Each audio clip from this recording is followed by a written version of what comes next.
To go now. Okay, go ahead. This is Brother Cornell West, and it has been my blessing and joy to be in such high quality conversation with Brother Anthony Parker of Keeping It Honest. Make sure you never miss his show. And welcome back again, yours truly, Anthony Parker of Keeping It Honest, with yours truly, Anthony Parker Alexander. We thank you for supporting us. Our email address is parkerman2011@gmail.com, parkerman2011@gmail.com. And if you want to text me, leave me a message. That telephone number is 216-702-3718, 216-702-3718. We thank you for supporting the show. Tell your friends. Don't forget to hit the like and share button, and please subscribe. And if you watch the show, you know we try to do things with the Parker twist. We've been doing variations of the show for years. Okay, we try to do things. We try to take regular topics and we try to spin it. And we try to let you, at the end of the day, we give you the right side, we give you the left side, and hopefully at the end, you decide, you know, that we're trying to do the right thing. So speaking of doing the right thing, if you've known me a little bit, you know I'm a political advocate, and I try to fight for people and their rights. And sometimes you get hit from that. So since I've been doing streaming, I was doing mainstream for a while, but then I did find out that the regular media, unfortunately, they try to taint things and put things in their own variation. So recently, decided to run for a state rep. And if you know me over the years, also ran for Congress. Why do I run? I run because I try to show people that if you don't like who's in office, then you can run and try to take them out or support somebody else who you believe in and try to get them in office. So recently we had a interview, me and two other colleagues had an interview at cleveland.com, The Plain Dealer. And I wasn't really impressed with the interview. And I'm saying that because it's true. Throughout the interview, there were three of us. The two people that were involved, they've got great political experience. Now, I don't have that great political experience, but I've got that great people experience. Because to me, first you have to go to the people and get them to sincerely vote for you. And when you're in office, you have to make sure that you respond to their request for help.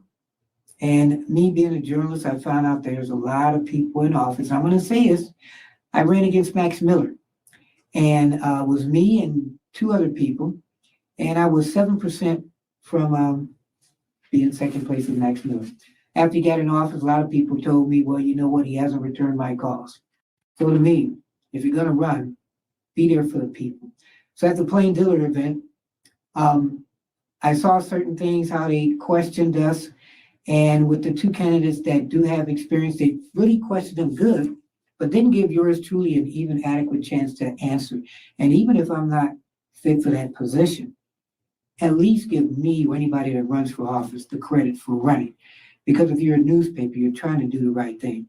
And when they asked certain questions, they were slanted against certain candidates. And I felt as I listened to the two candidates that ran, I'm tired of hearing politicians. So the one that ran, I was very impressed with, his name is Gordon Short. And I said to myself, you know what? Why can't me and him have a conversation? We're both technically running for the same office. I may not win, okay? But you're always going to think you are going to win. I may not win, but at least we can sit and we can talk about some of the issues. And then maybe, you know, whoever wins, we can still work with each other. We can hold each other accountable. So I decided for a Parker twist to ask this candidate to come on. And he's running, he's an opponent.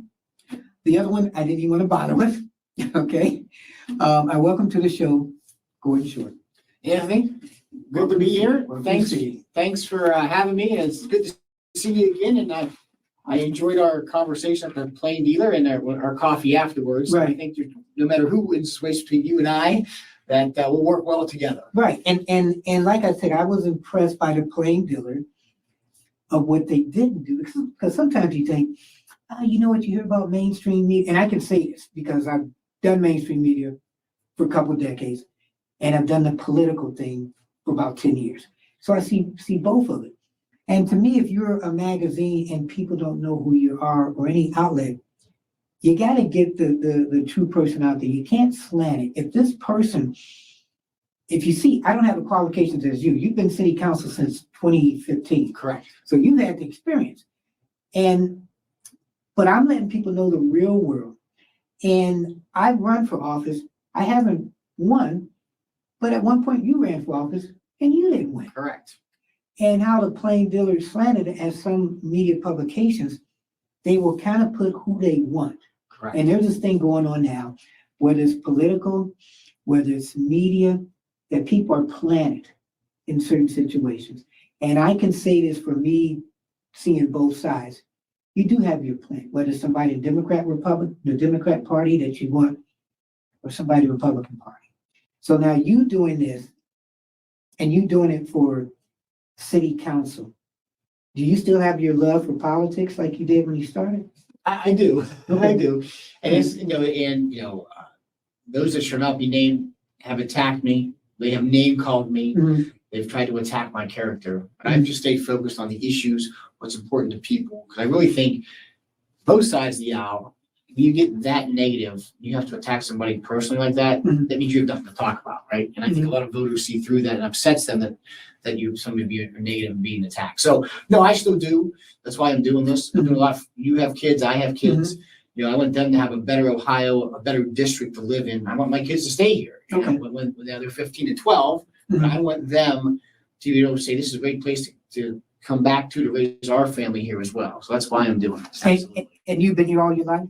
No, I grew up actually in Pennsylvania. Okay. I came to college here at John Carroll, Mhm. and then I never left. Met my wife; she's a Cleveland girl. And Okay. So I've actually been here now a lot longer than I grew up.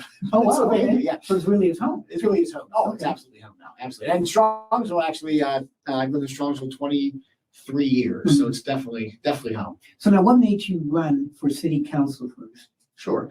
So, like you, I've always had an interest in politics and being in the political process.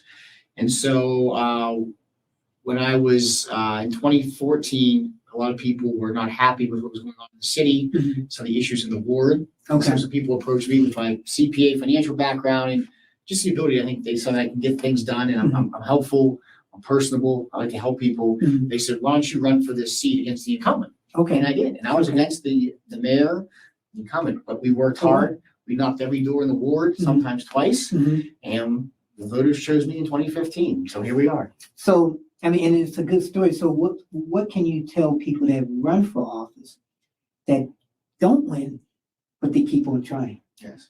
Well, I would say, listen, first of all, for anybody that wants to put their name on the ballot, that's a huge, to me, that earns my respect because it's not easy to do. Mhm. You put your name out there, you put yourself out there. And as you see in politics today, it's a shame, but it does get, nasty, right? Right. It gets personable, Right. When it doesn't need to be. But I would say that, if you want to run, know your reasons why. Mhm.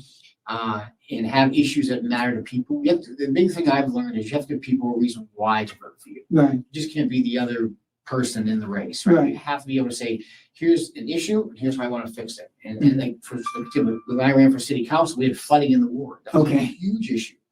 And it wasn't being addressed. So when I would talk to people, and you got to listen. I think you're a good listener Right. as well. Right. Thank you. But as I was walking initially, a year and a half before the race, before the election year, I would just say to people, what's your concerns? What's your issues? Some people might say, the city's doing great. I'm like, was there anything we can do better? Or they would say, hey, listen, flooding. So I started hitting certain issue, biggest being flooding. So when I got into the campaign, it was, hey, I will listen and I will focus on the issues. And that issue, one of the issues was flooding. And we did fix it. When I got in the office, that's the first thing the mayor, the administration knew this guy got elected because these issues, Right. we're going to fix them. And we fixed them. So now, when I was running and run over a couple of times, when you're running, what is the scariest thing? Is it running or actually winning Yes, exactly. when you wake up? When you wake up, yeah, exactly.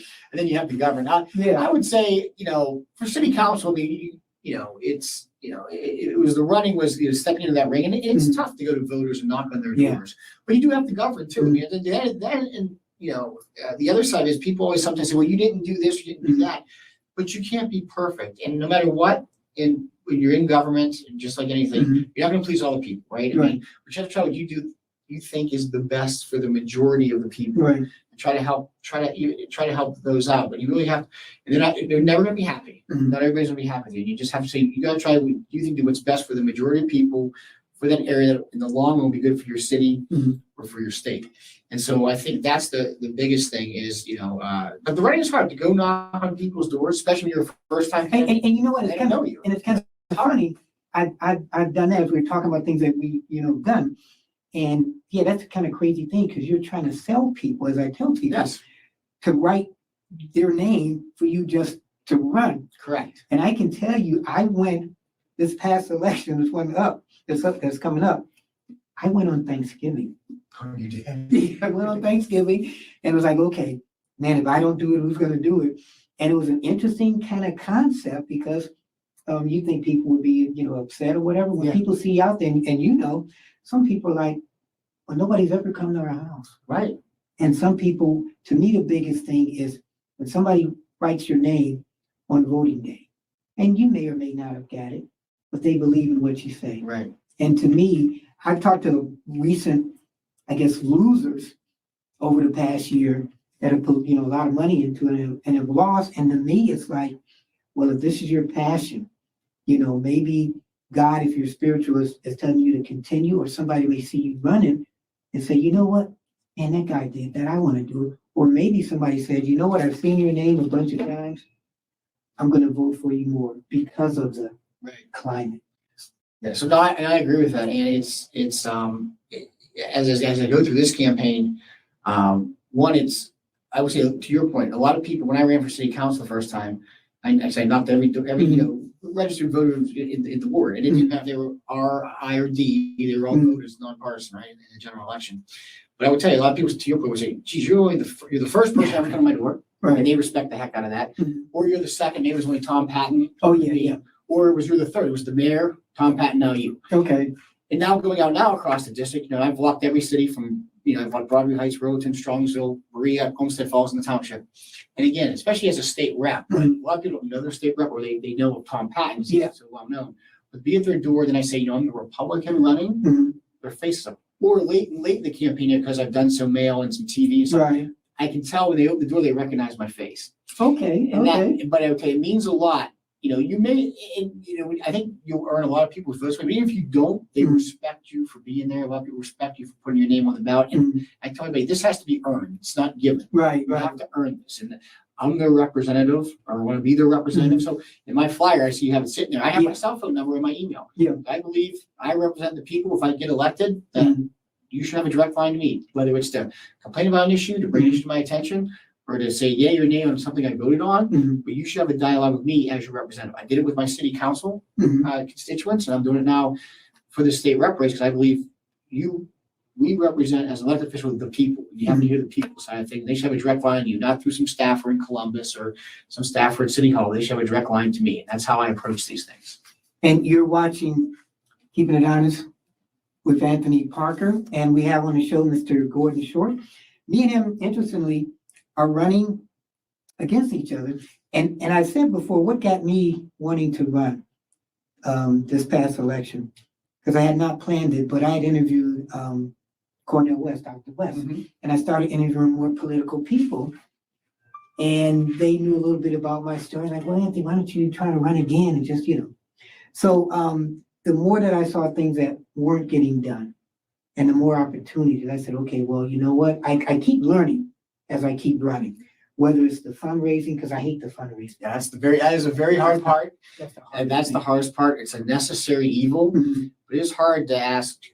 I think it's hard to actually ask your friends for money Mhm. and Yeah. family Yeah. for a race, and it's hard to ask strangers as well for money. That is definitely the hardest part. Whether it's city council, school board, Right. state rep, Right. that is definitely the hardest part. But it is again humbling and overwhelming the support you get. That some people will say, "Yes, I believe in you," and I'll write a check. Yeah. Yeah. Yeah. But that is definitely the hard part, and you can never thank them enough Right. for putting their heart, especially in this economy, Oh, yeah. inflation. Yeah.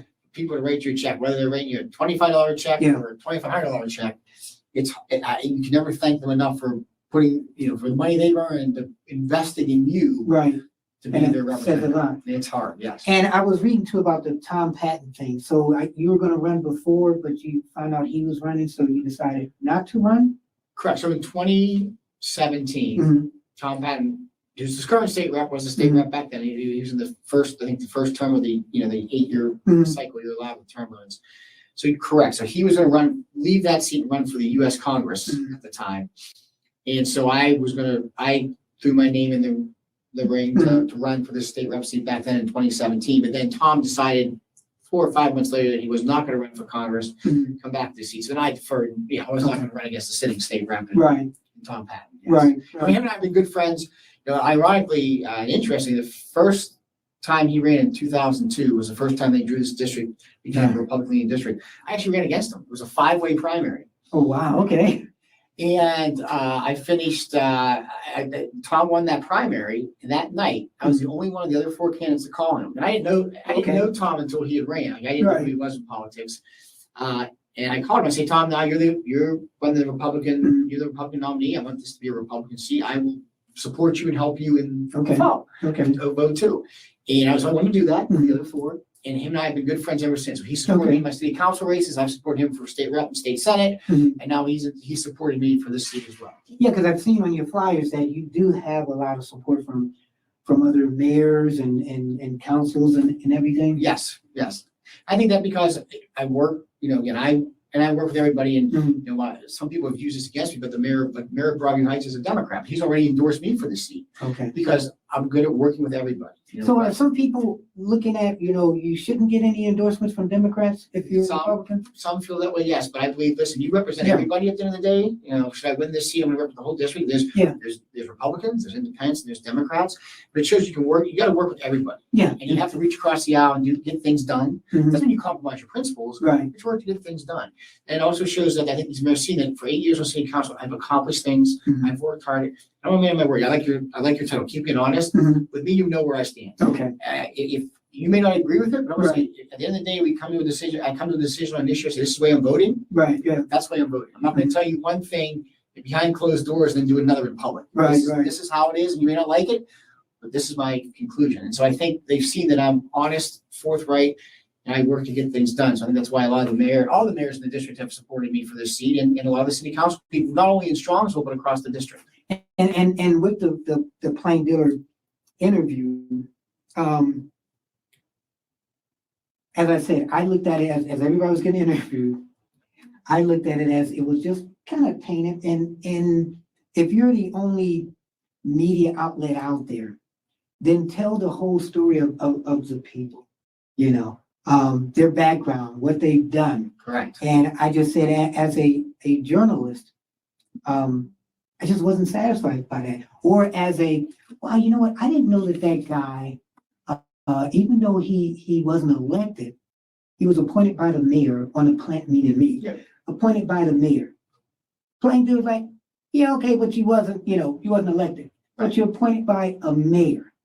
Okay, which to me should stand for something. So I left that interview pretty much feeling like nothing, because none of my experience, whatever, was even put out there. Because I said, you guys have had the experience. It's funny that I had a similar experience 24 years ago. My first time I ran for office, I was a very young accountant out of college, and the Republican Party asked me to run back in the day when we had when the county offices were elected, so the treasurer was elected. So I ran for county treasurer against a very well-known Democrat, and I knew it was a long shot, but I was a CPA. I was, already starting to build a career, and same thing. I interviewed with the Plain Dealer. I knew exactly where they were going with their endorsement. All I wanted from them was, hey, good young man, somebody we want in politics, CPA, and maybe it's something bright for the Republican Party. Right.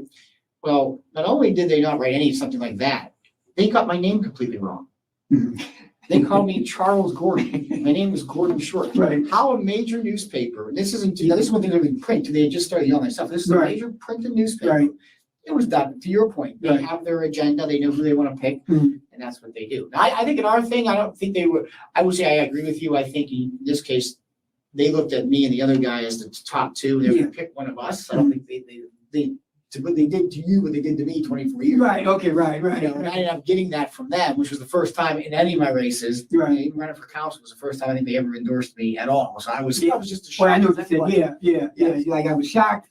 Yeah. But you know, I mean, I'm here now and people are supporting me. Yes. So what are the key things that you want to do if you win? Correct. Well, great question. So a couple of things. Again, and it goes back to a lot of stuff with kids. I have, a 12 and a 15-year-old. I want this to be a great place for them to come back to. But they have to have jobs and good economic opportunities here. So one of the things is continue to build and work with economic incentives in the state. State's focus, great that they got Intel in Columbus. Great they got Honda in Cincinnati. Yeah. What have they done for Cleveland? Right. Northeast Ohio. Right. So one thing we're going to do is fight for what can we bring, what can we do to work with our local officials, and we have to work with Cleveland. As Cleveland goes to this area, so Yeah. we work with Mayor Bibb and others. What can we bring back to this district, to this area? What we need to do locally to attract those companies here. And I'm a CPA tax accountant, so I know we have some good economic incentive programs. We have the brownfield and greenfield rehabilitation grants. We have the transformational mixed use development credit. We're going to expand that program for big redevelopment projects. We can bring that back here. Okay. The TIF programs, tax mineral financing. How can we, Mayor Bibb's talking about doing a TIF district in Cleveland. So how can we continue? Again, the state has a huge surplus right now. And it's about working with each other. Yes, correct. We need to work together. Yes, so there's this huge surplus. Let's put some of that economic incentive. Let's target that to Northeast Ohio and Cuyahoga County here to the 17th district to ensure we have those economic opportunities for our kids. So do you Big think, things. I'm sorry, and do you think Bibb is, how's he been so far? Well, I mean, for me, honestly, the jury's still out. I think he's Okay. had a lot of good ideas. Mhm. I think he's getting things done. I will say, in his defense, I've seen it firsthand at City Council in Strongsville. Change in government goes very slow. As much as you want to try to really get in there, the wheels turn slow. So I think he's trying. Mhm. I hope he gets a little more gusto into it, but I think he has some big ideas, like, for example, with the whole TIF program. Right. Thinking, again, a mayor hasn't talked about that in a long time. So I think he's definitely thinking outside the box.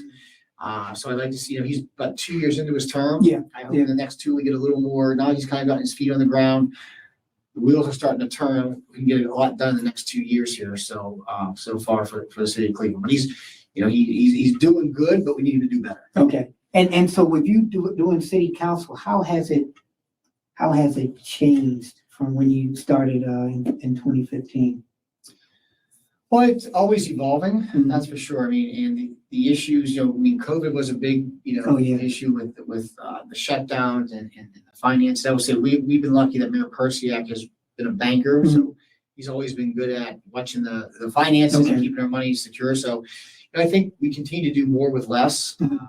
I think that, again, one of the things I want to work on too is, 10 years ago, when another person in this race was in the state house, they balanced the budget on senior citizens by reducing the rollback and the homestead exemption, and they cut the local government funds. Okay. And so, long story short, back for decades, Ohio funded local government with the state tax and some other type of tax. So they eliminated that, which were good taxes, and they said, we'll replace some of that government to the general fund. Okay. When they balanced the budget in the Casey years, they balanced it on the backs of local governments and senior citizens. Okay. So one of the things I like to do is we have now huge surpluses, right? We have the rainy day fund pool, we balance the budget, we have an extra $700 million. Mhm. Rather than us giving that back to people, giving some of that back to local governments, they're doing a one-time capital expenditure Okay. spend, right? They're not saving it. Right. So one of the things I want to do is let's give that back to cities, because here in Berea, Strongsville, across the district, cities are doing more with less. So Right. continue to, again, roads crumble every year. Mhm. We still have snow every year, right? Right. So we need to get those funds back so cities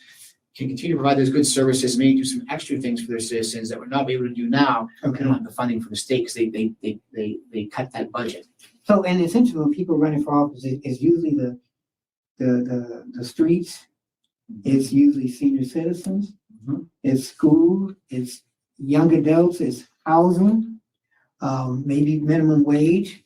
On one of your flyers, you talk about, what I thought was interesting, the drug trafficking part. Yes. Huge. So that's one of the things, again, I see on the city council, listen, don't anybody fool you. It's in every city in this district. Mhm. This isn't just a Cleveland problem or an inner ring suburb problem. This is an every city problem. Mhm. And the flow of drugs into this country from the border and all the Right. stuff going on at the border is, causing cities a lot of pain and a lot of expenses. Mhm. One of our biggest expenses for the police force is Narcan. Oh, yeah, okay. And again, I guarantee it's probably the same in Berea as it is in Yeah. Wilmington, across the district. So we need to really look at that and work with our federal officials and the federal government to really shut that down. Mhm. One of the things I'm for here this illegal immigration coming across the border, they're flooding everywhere. So, I mean, every state's a border state, and every Yeah. town's a border town. And so one of the things I'm saying is no sanctuary cities in Ohio. That Right. poor girl in Georgia, had New York detained that Oh, yeah. illegal immigrant and turned him over to ICE, Yeah, yeah. that girl would still be alive today. And yeah, but they keep talking about this. So the human trafficking, Yes. um, It's a major problem in Ohio. and a lot of people, a lot of cities, one thing about some of the suburban cities, which I know from urban cities, they don't want to acknowledge we kind of have that problem. So like even with food banks, I think out here, there's, within a 5 mile radius, I gotta say there's about maybe 5 food banks out here. Yes. But since this is the suburbs, we kind of don't talk about that. And even drugs and with the drug trafficking, they were saying that I guess the one hotel that was in Strongsville off of Bagley, I think it's closed now. Yes, we got rid of those, yes. Okay. That was a major, yes, a lot of illegal activity going into drugs and Yeah. other stuff, yes. And we finally were able to get that shut down and redeveloped, yes, Yeah. exactly. Those smaller old hotels in any suburbs here are hotbeds for illegal activity, for sure. And so now with the border, let's go to Biden a little bit. Okay, there you go. Yeah. How's he done for the first 3 years? Terrible. Okay. To be Okay. frank, I mean, terrible. His economic policy has been a disaster. I mean, high inflation, not being able to correct that, and then the illegal immigration, not being able to stop. I mean, it's absurd to think that, and now what these countries are doing is they're emptying their jails, Oh, yeah. emptying their psych wards, they're letting these people just come over here. They're getting rid of their problems, putting them on the U.S. Right. And, we as the American taxpayer, if you want to come here legally and go through the process, no problem. Mm-hmm. Absolutely. You should have a home here. You should be able to make, that's what this country was built on. But to have people flooding illegally that we're going to use American taxpayer dollars, let's put that towards our own citizens. Yeah. Put that to feed our hungry and give our, undereducated and opportunities for jobs and a better life. Not give these to illegal immigrants coming over here. And the fact they were not shut down the border. Yeah. This is just common sense. These are criminals. Look at the murders and the crimes being committed. These aren't one-offs. The media doesn't talk about this. We talk about the media, right? That's what I'm saying. Media doesn't talk about this. Yeah. Now, lucky today, we have internet and other sources that we can find out about these things. Yeah. But they're not playing out. It's like, say her name. Say that girl's name. In fact, I don't even know her name. Yeah. I haven't seen enough. It's not Right. the mainstream media, right? Right. It's a shame. But if it was something else, they have their agenda, and that agenda is in line with the Biden administration, Mhm. the major networks. Yeah. There's no doubt that there's a liberal bias in the media. Well, then you look at it, okay, I know we have to go sometimes through, Right. but the State of the Union address that Biden did, your impression, was it him just being pumped up on, medicine where he was able to get through it? Or, is he the next president? I mean, for a State of the Union to be that political and partisan was embarrassing. That's Yeah. not the point of the state. The State of the Union is for the State of the Union. Yeah. Now, you can take some jabs to the party on policy, Mhm. but, and just be frank, I didn't really watch it. Okay. I can't watch Joe Biden speak. Right, It's too okay. painful for me to do, and there's really not much he's gonna say that's gonna. Right, make you say, okay, I guess I'm gonna go that way. Yes. So I think that, it was, I think part of it was his political team knowing that, they're gonna be facing Mhm. Trump again in the fall and trying to set the table, but that's not the forum for it. Yeah, I think you did it was like a disservice. campaign. Right, and that's not Pretty what the much. State of the Union is for. So I think part of it was his advisors, the people propping him up around him, and part of it was probably him. But it was embarrassing, I think, for the President of the United States to use the State of the Union forum as a political campaign stump speech and not for the State of the Union. And then, Trump, what is your feelings on him? Is he going to be the front runner? Well, technically he is. Well, he is. I mean, he's locked it Yeah. up. So yeah, he'll be it's going to be, round two of Trump versus Biden again in the fall. Absolutely. And you say you're a conservative. Explain that. Well, listen, I grew up under Ronald Reagan, so I've always been a, fiscal conservative, lower taxes, supply side economics, rising tide lifts all boats, right? Okay. Type of thing. Okay. And then pretty much just a very social conservative as well, Roman Catholic, Mhm. Italian mother, so, Oh, yeah, okay. getting to church every Sunday. Okay. So I look at that in that mood as like, I always say like I'm a Reagan conservative, So it's Trump, because you got a couple different people as far as Trump supporters. And I know with me, when I've gone door to door and everything, I can kind of tell who's a Trump supporter, you know, the flag and everything. But also I tell people being an African American. And the spin on that is you take hits. When I told people what I was running for in the Republican, and I've had people say, be careful of the hits, whether it's from African Americans who are mostly Democrat, or whether it's from some Republicans who are really old school, who are racist. I mean, the world is the world. Right. You know, it's real. So I take all kind of hits. And my thing is with the Republicans, either you got the pro-Trump Republicans that want to go back to the old days, and the old days may not have been good for African Americans, or you got the Republicans who are just Republicans, Right. where they want the right to pick the schools. I know some people and they're like, well, why are you a Republican? And I said, well, Republicans, there's a lot of opportunities. You have your own choice and everything. And I said, I use school as a choice. And I tell people there are some people out there, some beliefs out there that are Republican beliefs that you believe in and you don't even know it. Right. You know, so how do you feel that this Republican Party is going? Is it going to be again like the rah-rah Trump Republicans? Or is it going to be like the old, maybe Ronald Reagan kind of Republicans? It's a great question. I know you're a very lawyer answer. I don't know. Yeah, no, okay, well, there you go. But I say that because I've knocked a lot of doors in this. I probably not personally have knocked, probably over 2,000 doors myself in the district, and my crew's knocked, a lot more Right. than that. The sense I get, especially in this district, this is Cuyahoga County, Yeah. and we're very much more in the middle, Mhm. more of a moderate, especially even though this district leads Republican, these are more moderate Republicans. The sense I get is a lot of people like, hey, and like me, I voted for Trump in 16. Right.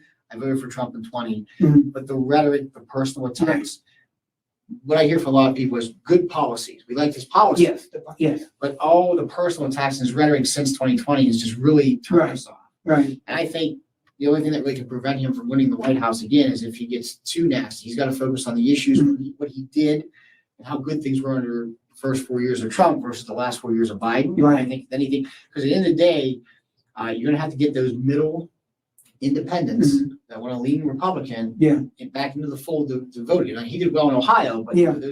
but you got to win the electoral college. Yeah. So I think, I think for this district, it's not, you probably go to other parts of Ohio, Mhm. very solid Trump, no Mhm. matter what.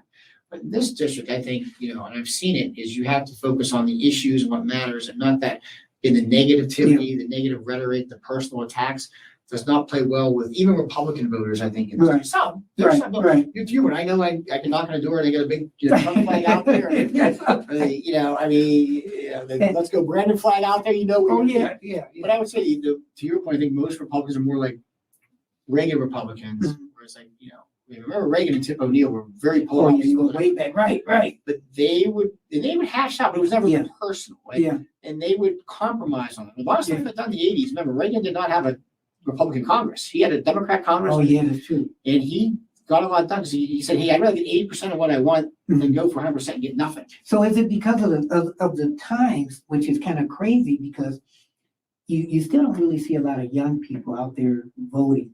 And with me, as I've gone out door to door, and there's certain areas out here I know I'm gonna get, like I said, I see certain flags or whatever.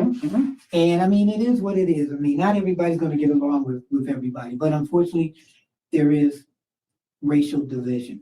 And I also look at it, if I'm running, me and you are running in the same district, and you think about the demographics, okay? When I ran for Congress, it was more a rural, okay? So I kind of knew, well, you know what? I don't have a chance too much because it's a rural environment, demographics, 80%, 90% whites.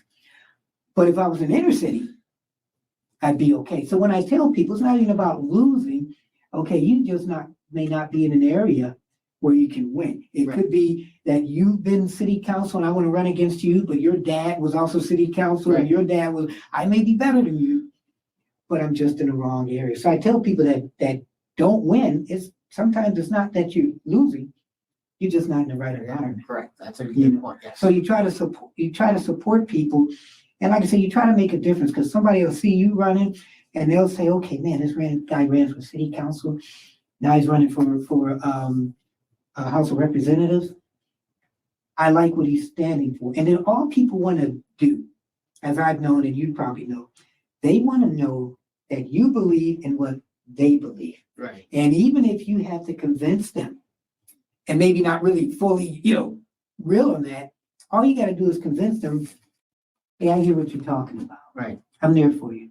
And that's for them to sign you, get you on a petition. That's for them to vote for you. That's for them to go to church. Well, in city council, like I found, and I'll do the same, should be elected state rep, is that just returning a phone call. That's the easy. Yeah, yes. You may not give them the answers they want. You may not be voting the way they want you to vote. Mhm. But the fact that you at least call them back to hear them out, Mhm. listen, for most people, that's all they want. They just want to Yeah. hear. The simplest. And that's I always tell my colleagues and anybody running for office, especially at the city council level, Mhm. the easiest part of the job is just returning phone Yeah. calls. Because how many people really know when you're running for office? How many of your people know who their city council person is? Right. Much less their state rep. Correct. But if you do something, one thing extra than anybody else, Yeah. you'll get known. So now tell me another important issue that you want to do that's different compared to the person we had on the when we got interviewed by Cleveland.com. Right.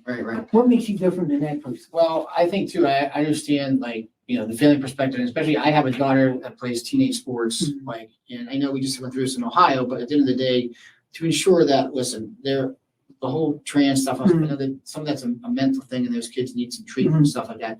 But really, we shouldn't have, biological males Yeah. playing girls sports. Yeah. You just can't have that. I mean, there's a lot, especially in the teenagers, all the testosterone, adrenaline, and Yeah. stuff like that. I mean, even if they're doing other stuff to try to stop that, we're just biologically and physically different. And so, I see her play volleyball and I see her play lacrosse. I would not want her to be playing against a full-grown, 17-year-old boy in lacrosse. And I hate to say, why do we, I guess, I don't want to say let that happen, but technically, why do we let that happen? I mean, I don't know. it's a crazy world.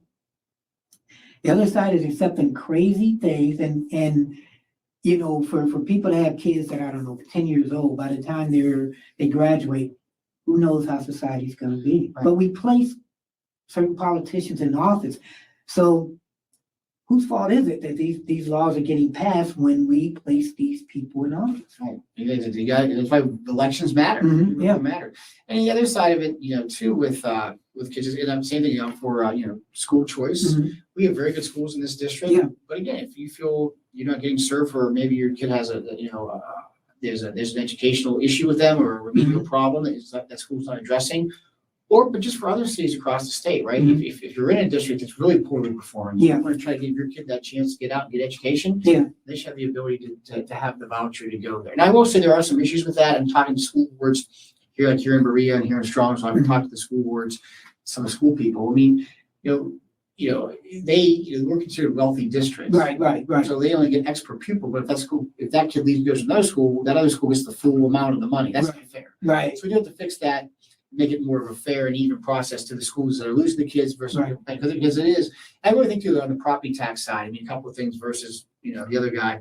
It's why he voted to roll back, homestead exemptions and then put more tax on our seniors. I'm not for that. Let's Yeah, and why would you do, I mean, it's a Let's common let- sense thing. Why would you make, let's let our senior, let's make it easier to stay in their homes. Right. Let's not balance the backs of the budget off of senior citizens, right? right, And then also with, I think we have to revisit, it's almost 30 years since the Roth was passed, Mhm. where the state Supreme Court said the way we fund schools through property taxes is unconstitutional. okay, And we've ignored it for 30 years. So I think we really need to get back into that. Right. I don't have the answer. That's a very complicated question, but at least let's start the dialogue. Let's start the conversation. Right. Let's figure out what is the best way to do that, because really the way we tax the schools for the property tax does make it hard for even average families, to continue to fund that through the property tax system based upon the value of their home. So there's got to be how do other states do it? Like somebody has figured this out, right? so being in this position, then this entitles you to have the ability to do what exactly? For your common person that doesn't know,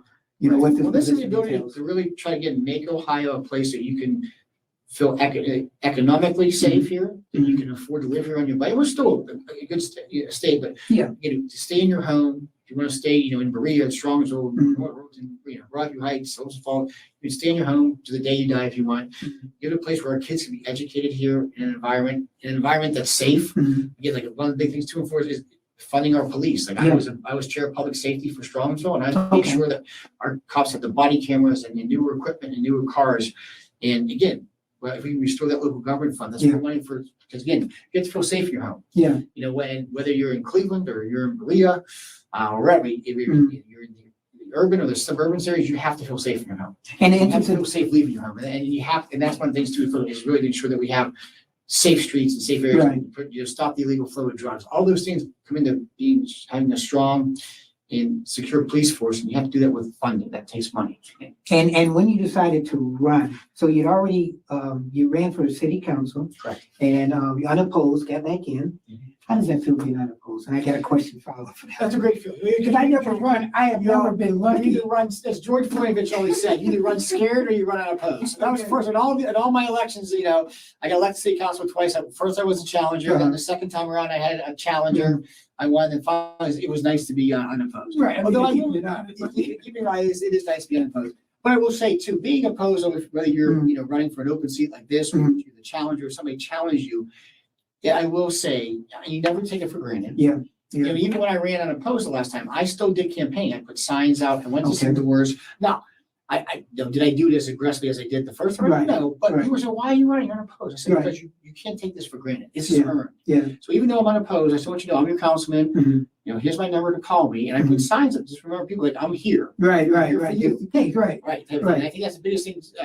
Some people take it too much for granted and they rest on their laurels and they wonder one day why they lose because you always voters' mindsets, people's mindsets, Americans just in general have a very short memory. Yeah.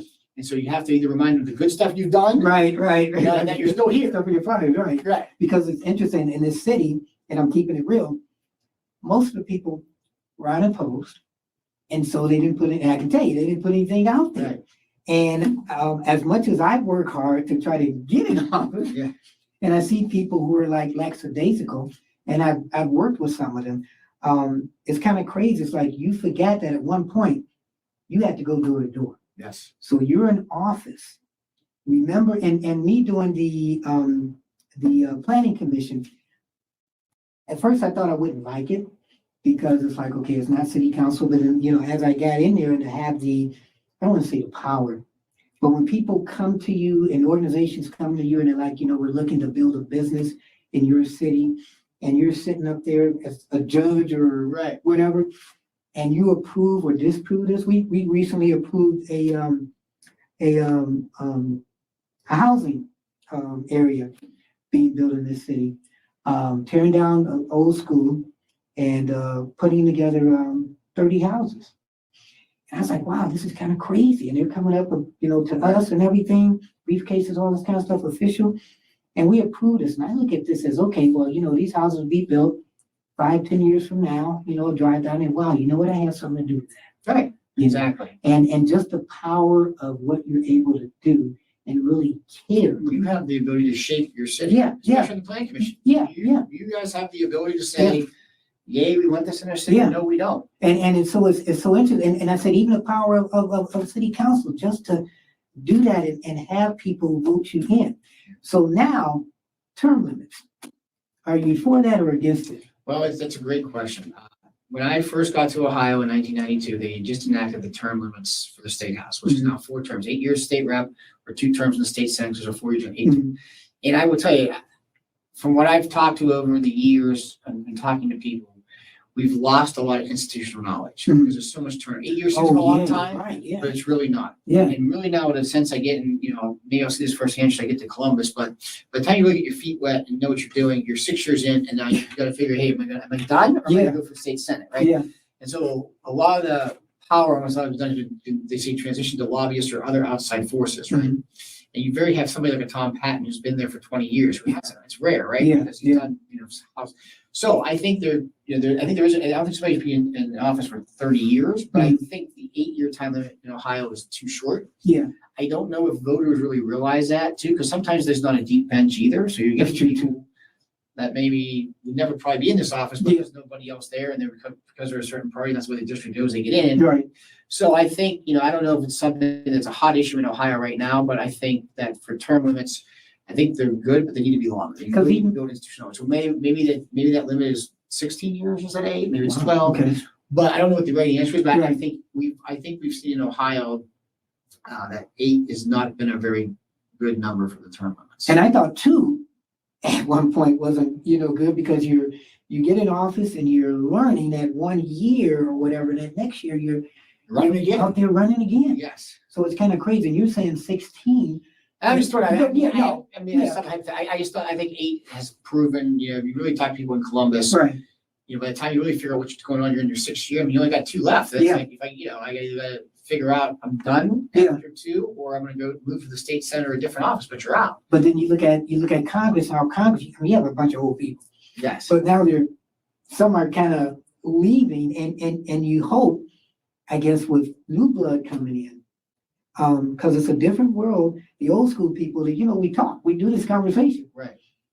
The young ones is, you're saying something bad about this person, saying something bad about that person. It's like, are we ever gonna make this world a better world? And if Trump wins, then who's after Trump? Right.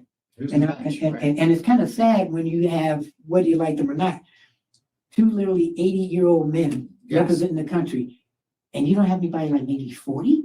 And then I think that is a bigger question. What's the issue here? Why is that the best we Yes, have yes. to offer? And that's, Yeah. you know, that's the conversation for a different Yeah. day, but it does say that, yes, for sure. And so in the closing minutes, so we have Mr. Gordon Short, me and him are running against each other. But as I tell people, look at it as a Parker twist. I'm trying to give you, and I wish we would have had more time. We've done this, a while ago. But I know pretty much for a fact that the other guy would not do this. I agree with that. Okay, I'm telling you. I know that, yes. And I'm saying you're only as important as you think you are. And I use Cornel West or other people because Cornel West, I contacted him. He contacted me that same day. Okay. He's running for president. And if I'm contacting people for different things and I'm not getting feedback or somebody getting back, it's like, dude, nobody really knows who you are.